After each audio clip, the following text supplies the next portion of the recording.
बिस्मिल्लाहिर्रहमानिर्रहीम। अस्सलाम वालेकुम नाज़रीन, मैं हूँ साकिब बशीर।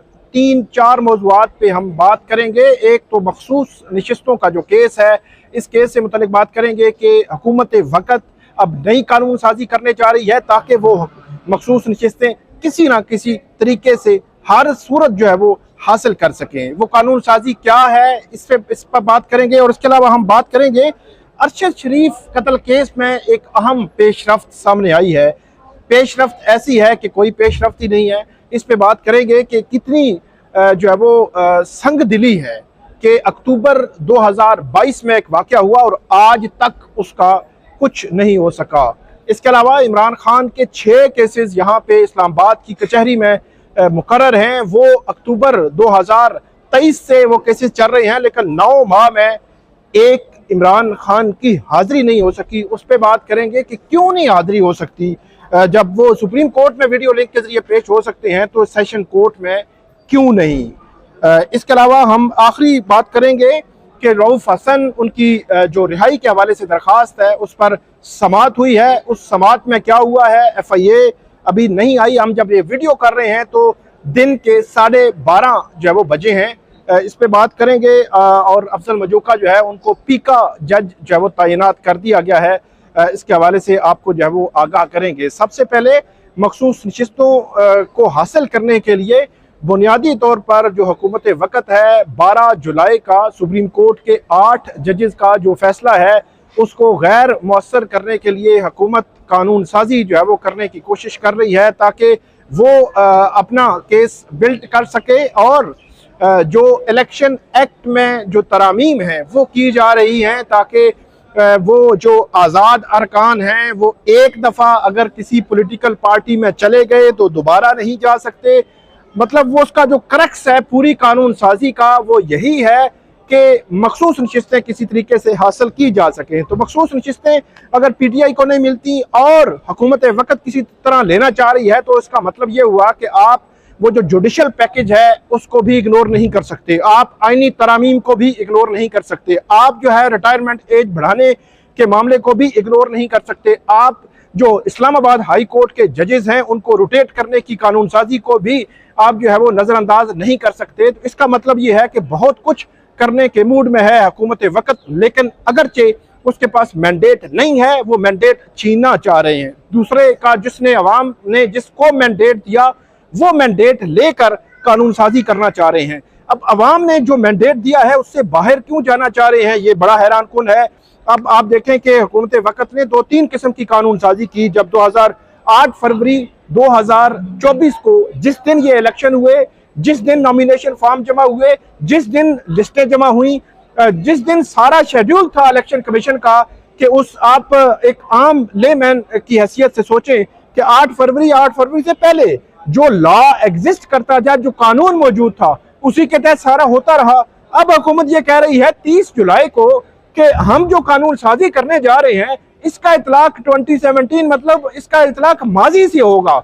मतलब ये है कि 8 फरवरी को जो नॉमिनेशन फॉर्म जमा हुए, 8 फरवरी को जो शेड्यूल था उस शेड्यूल के मुताबिक जो होता रहा, उस लम्हे जो कानून मौजूद नहीं था, उस लम्हे जो कानून उन मुतलका लोगों को जो मेंबरान थे उनको मालूम नहीं था, उस लम्हे जो पॉलिटिकल पार्टीज को जो कानून मालूम नहीं था, क्योंकि मालूम एग्जिस्ट ही नहीं करता था कानून।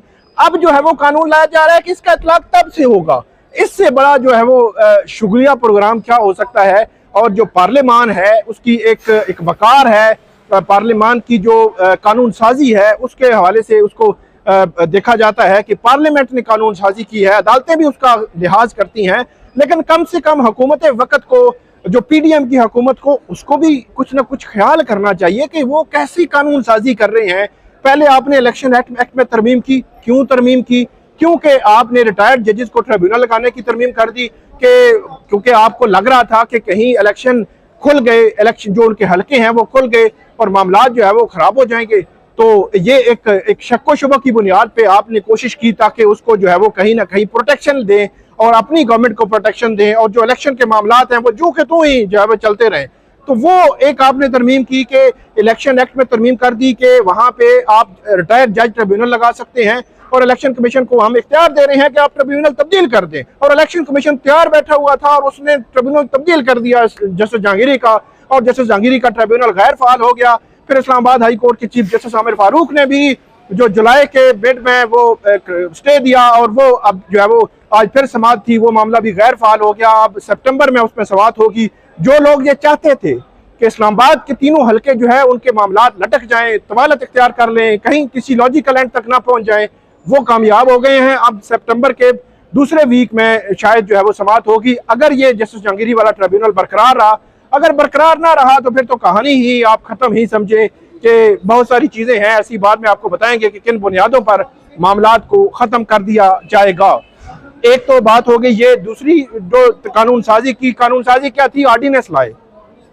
ऑर्डिनेंस हुकूमत वक्त ये लाई कि जो नैब है उसका हम रिमांड बढ़ा रहे हैं, और रिमांड की मुद्दत जो है वो 14 से 40 दिन जो है वो हम कर रहे हैं। और उसमें यह भी कर दिया कि जो उसमें जो अगर कोई बदनीति की बुनियाद पर अगर कोई रेफरेंस बनाएगा तो उस रेफरेंस में भी उसको 2 साल सजा होगी 5 की बजाय। तो वो भी पर्सन स्पेसिफिक, केस स्पेसिफिक, एक केस के लिए जो है वो उन्होंने लाया, और एक केस में अब जो है वो ज़ाहिर इस्तेमाल हो रहा है। मतलब ये एक इंटेंट थी, मैं उसकी बात कर रहा हूँ। तो एक ऑर्डिनेंस जो जनरली लाया जाता है उसमें कहीं लिखा हुआ तो नहीं है कि इमरान खान के लिए, लेकिन वो जो ग्राउंड रियलिटीज हैं वो पता चल रही थी, और अब इमरान खान के खिलाफ वही ऑर्डिनेंस इस्तेमाल हो रहा है। अब तीसरी कानून साजी जो है हुकूमत कर रही है, वो किसके लिए कर रही है? अपनी प्रोटेक्शन के लिए। जो मैंडेट दूसरी पॉलिटिकल पार्टी को दिया गया है वो मैंडेट खुद लेने के लिए जो है वो ला रही है। मखसूस नशिस्तों का मामला, सुप्रीम कोर्ट के फैसले को गैर मुअस्सर करने की कोशिश की जा रही है। लेकिन मुझे ऐसा लगता है कि बज़ाहिर इस सारे जो है वो चीज़ों से एक हिजान तो क्रिएट हो सकता है, जो इस्तेहकाम पॉलिटिकली जो है वो स्टेबिलिटी ज़रूरी है मुल्क में, उसको लाना ज़रूरी है। वो इंस्टेबिलिटी हो सकती है, अदारों के दरमियान तनाव हो सकता है, जुडिशरी और एग्जीक्यूटिव के दरमियान। पार्लियामेंट ने जवाब दिया है election commission, supreme court of Pakistan को, सुप्रीम कोर्ट के जजेस को, जिन्होंने जो है वो मखसूस नशिस्तें उस पॉलिटिकल पार्टी को दी जिसका मैंडेट था। वो जो है वो उसको जवाब दिया गया है। अब ये देखना है कि क्या होगा मामला। मुझे ऐसे लगता है कि ये तनाव बढ़ेगा, जुडिशरी वर्सेस पार्लियामेंट कहें या जुडिशरी वर्सेस एग्जीक्यूटिव, तनाव पहले ही मौजूद है। 6 जजेस ने खत लिखा, लाहौर हाई कोर्ट ने जो है वो खतूत लिखे, Peshawar high court, Balochistan high court, उसके बाद जस्टिस बाबर सत्तार ने जो है वो खत लिखा। क्या हो रहा है? मुदाखलत हो रही है, एक तनाव है, जजेस के खिलाफ कैंपेन है, मुहिम है, तौहीन अदालत की कार्रवाइयां जारी हैं। तौहीन अदालत का कानून खत्म करने के लिए भी कल जो है वो एक कानून साजी बिल जो है पेश कर दिया गया कि कानून ही खत्म कर दें। मतलब ये कि अखीर हो गई है कि आप जो है वो जजों के खिलाफ जो मर्जी करते रहे, जो मर्जी होता रहे, कोई तौहीन अदालत का जरूरत नहीं है तौहीन अदालत की, क्योंकि 1-2 मामलात में, 3 मामलात में इनको मसला हो रहा है, बाकी इन्होंने कहा कानून ही खत्म कर दें। तो ये हालत है पीडीएम की गवर्नमेंट की, जो पैनिक है बज़ाहिर, और जो उनको समझ नहीं आ रही कि करना क्या है, कैसे करना है, किस तरह चीजें लेकर चलनी है। तो उस पैनिक का हल जो है कि अब तनाव जो है वो बढ़ेगा। देखते हैं कि ये मामला किस एंड तक और किस जगह पे जाके रुकता है, ये जो है वो अब इसमें देखना होगा। एक तो हो गया ये मामला। अब दूसरे इशू की तरफ आते हैं, वो है अरशद शरीफ कत्ल केस। ये बहुत ही इंपॉर्टेंट बात मैं आपको करने लगा हूँ। अक्टूबर 2022 में जो अरशद शरीफ जो है उनको कीनिया में कत्ल कर दिया जाता है। अरशद शरीफ के लिए पाकिस्तान की ज़मीन तंग कर दी जाती है। अरशद शरीफ को यहाँ से निकलने पर मजबूर किया जाता है। अरशद शरीफ कीनिया में दुबई जाते हैं, दुबई से कीनिया जाते हैं, वहाँ पे बेईमाना तरीके से, जालिमाना तरीके से उनको कत्ल कर दिया जाता है। लेकिन अरशद शरीफ के अक्टूबर 2022 से ये कत्ल हुआ है, तब से लेकर आज तक क्या हुआ है ये आप सुनकर हैरान हो जाएंगे कि अभी जुलाई तकरीबन 3-4 रोज कबल इस्लामाबाद के जो इंस्पेक्टर जनरल ऑफ पुलिस है, इस्लामाबाद के आईजी हैं, वो पेश हुए थे। डीआईजी स्पेशल इन्वेस्टिगेशन जो टीम है, इन्वेस्टिगेशन टीम है, वो जो ज्वाइंट इन्वेस्टिगेशन टीम, मतलब उसमें तमाम इदारे हैं, तो ज्वाइंट इन्वेस्टिगेशन जो टीम है उसके हेड भी पेश हुए थे। उन्होंने क्या कहा? उन्होंने कहा कि हमारी कीनिया के साथ म्यूचुअल लीगल असिस्टेंस इसका मुआहदा ही नहीं है कि हम जो है वहां जाएं और वहां जाकर एविडेंस कलेक्ट करें और जो दीगर मटेरियल है वहां तहकीकात करें, इन्वेस्टिगेशन को आगे बढ़ाएं। हमारा तो उनके साथ मुआहदा ही नहीं है। मतलब अक्टूबर से लेकर जुलाई तक बात यहाँ पे खत्म हुई, हमारा मुआहदा ही नहीं है, ना हम एविडेंस कलेक्ट कर सकते हैं, ना हम जो है वो कर सकते हैं। तो जी हम फ्यूचर में हम अब जो है लगता है कि हुकूमत का कोई मुआहदा हो जाएगा तो फिर इन्वेस्टिगेशन सामने आएगी। तो आप अंदाजा लगा लें कि 21 माह हुए हैं, 21 माह में कारकर्दगी ये है कि हमारा MLA नहीं है कीनिया के साथ और हम जो है वो हाथ खड़े हैं, बजाय इसके कि पहले दिन से MLA की कोशिश की जाती कीनिया की गवर्नमेंट को जो है वो कन्विंस करने में कोई इतना बड़ा भी इशू नहीं था, और उनको कहा जाता कि एक बड़ा जो है वो कत्ल हुआ है, बहुत जो है वो इस पे गमो गुस्सा है यहाँ पे जो आवाम है, सहाफ़ियों में, सिविल सोसाइटी में। तो सुप्रीम कोर्ट ने आज उसको नोटिस दे रखा है और वहाँ पे अलग से जो कोर्ट है, कीनिया की कोर्ट ने फैसला भी दिया है।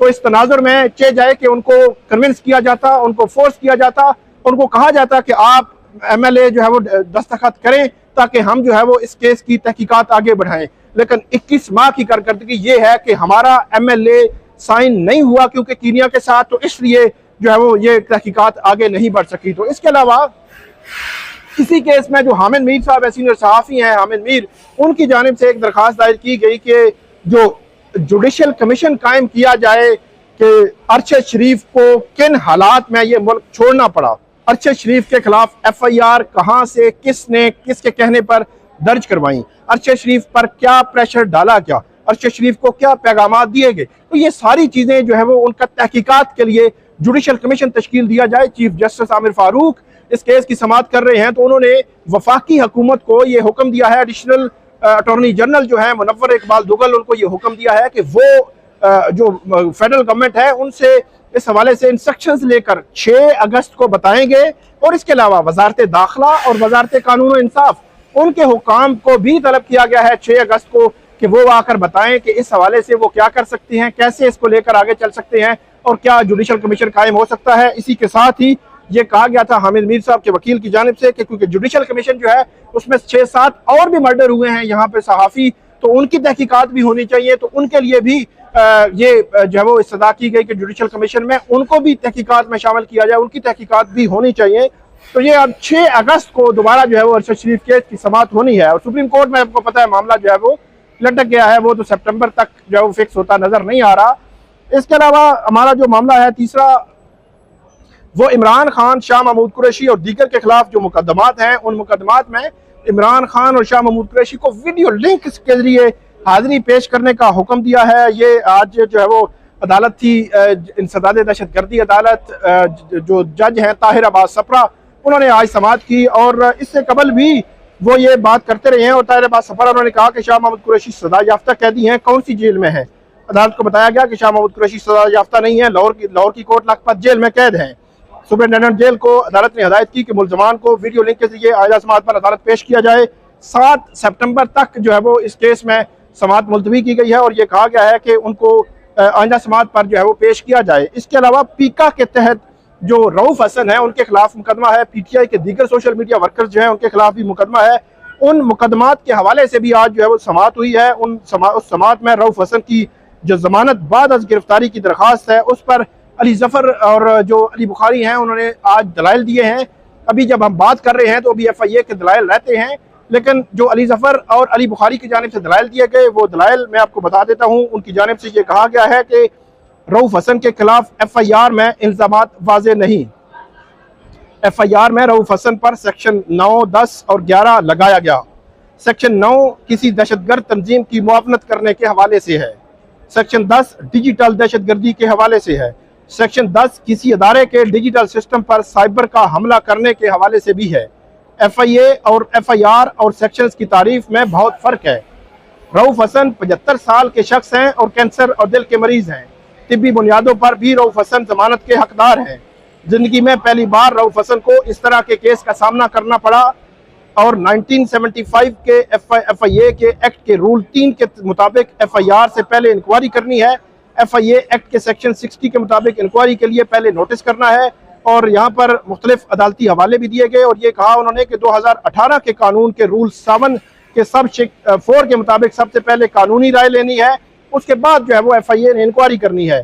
सर्च या गिरफ्तारी के लिए भी CRPC की सेक्शन 105 और 103 को भी फॉलो करना जरूरी है। इस केस में इस तरह की किसी भी प्रोसीजर को फॉलो नहीं किया गया FIA की जानिब से। इस केस में 3 मुल्जमान की जमानत ये अदालत मंजूर कर चुकी है। मोबाइल फोन्स, लैपटॉप पहले ही FIA की कस्टडी में है। रऊफ हसन पर कोई वाज़ेह इल्ज़ाम नहीं है, इसलिए जमानत मंजूर की जाए। अदालत ने FIA से रिकॉर्ड तलब कर रखा है। अब जमानत होगी या नहीं होगी अदालत तय करेगी। FIA का रिकॉर्ड देखकर और जब FIA का रिकॉर्ड आएगा तो FIA की प्रोसीडिंग जो होगी वो भी आपके सामने हम अगली वीडियो में रखेंगे। लेकिन आखिरी बात, जो पीका के मुकदमात हैं, अब जो है वो उनका ट्रायल एडिशनल सेशन जज अफजल मजूका सुनेंगे। ये इस्लामाबाद की सेशन कोर्ट ने बाकायदा तौर पर ऑफिस ऑर्डर जारी कर दिया है और जो मुतल्लिका सिविल मजिस्ट्रेट होंगे, सीनियर सिविल मजिस्ट्रेट, वो जो है वो मजिस्ट्रियल जो कार्रवाई है वो करेंगे।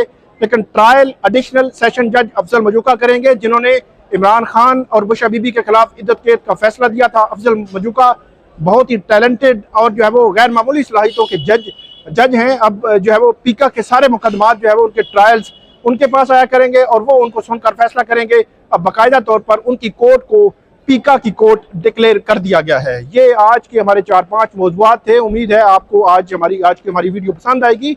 इस पे फीडबैक दीजिएगा, कमेंट कीजिएगा। बहुत शुक्रिया।